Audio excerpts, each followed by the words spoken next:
So Reverend Jesse Jackson, I haven't heard his name in a while, but I know, Reverend Jackson is definitely up in age.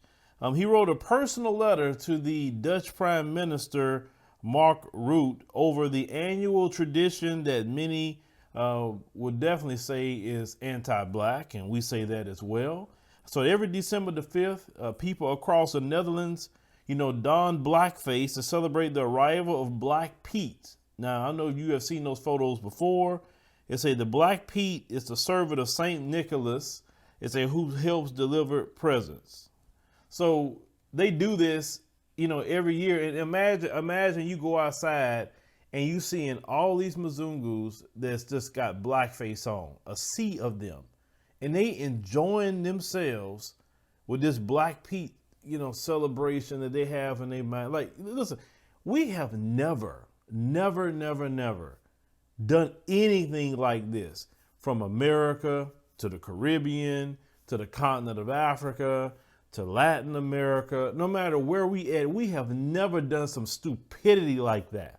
All the crap these people have done about and said and teased, we still haven't done anything like that. Well, because we got sense. We not wired, like, a lot of racists are wired. So Reverend Jackson wrote, and he said at the time that he said in his letter, Your Excellency, which is on that side of the world, they use that a lot, that term. He said, as the whole world mourns the brutal murder of George Floyd, he said, followed by the worldwide protest, demonstrations calling for action to combat racism, I do not think it's appropriate for you to explain that you better understand the sufferings of Black people and that you do not consider Black Pete as racist. And he, responded, to that. And he says that, well, government shouldn't be legislating that anyway. That's like just a society, cultural thing. He don't really think it's racist. He don't think it's an issue. But a lot of people have been pushing back. I've had many Black people that's in the Netherlands. They have protested this constantly. I remember last year when they did this, I had, brothers and sisters, in the Netherlands writing, talking about this. They say they're sick and tired of that crap. And yeah, I mean, come on. I mean, could you imagine that? You trying to go to the store somewhere and you seeing that crap going on? So they said it's not the first year of them doing this, but this time they're getting more international scrutiny for doing so. Because say in the recent years, many people have been finding out about this. Some people are like, wow, I didn't know that was going on. What the hell is this? Like, why do you think this is okay in the 21st century?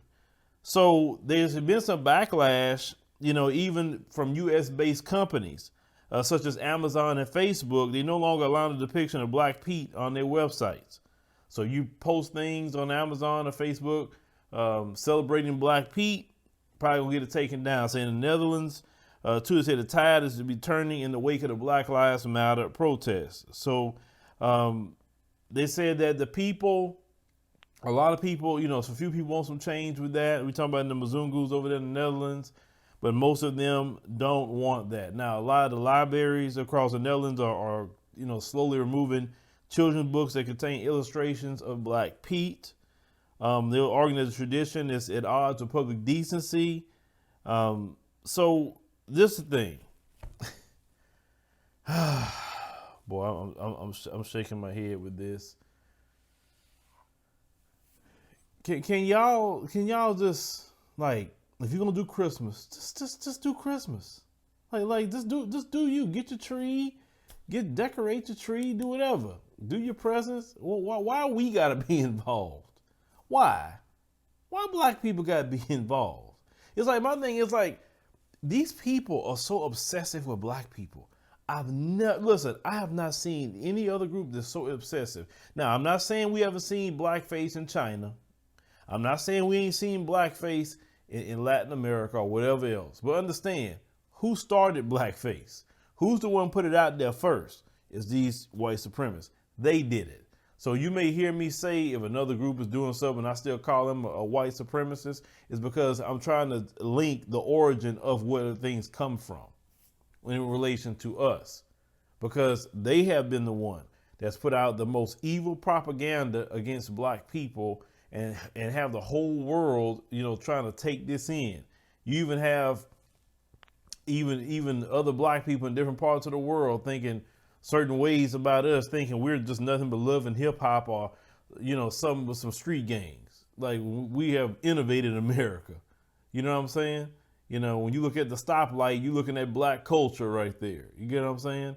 You see a refrigerated truck, that's black culture, because we created that.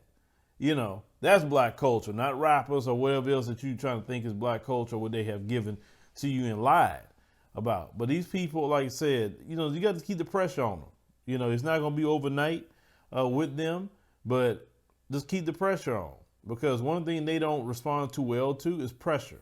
Even in this country, they don't respond too well to pressure. Even with this coronavirus situation, they're cracking under a lot of that pressure. And they're not used to having things being taken away from them. They're not used to, somebody just on them 24/7 about something. They're not used to that. So keep applying the pressure. I mean, that's how you get some change, definitely without the world. And you don't take off. It's a 24/7 job. There's no days off.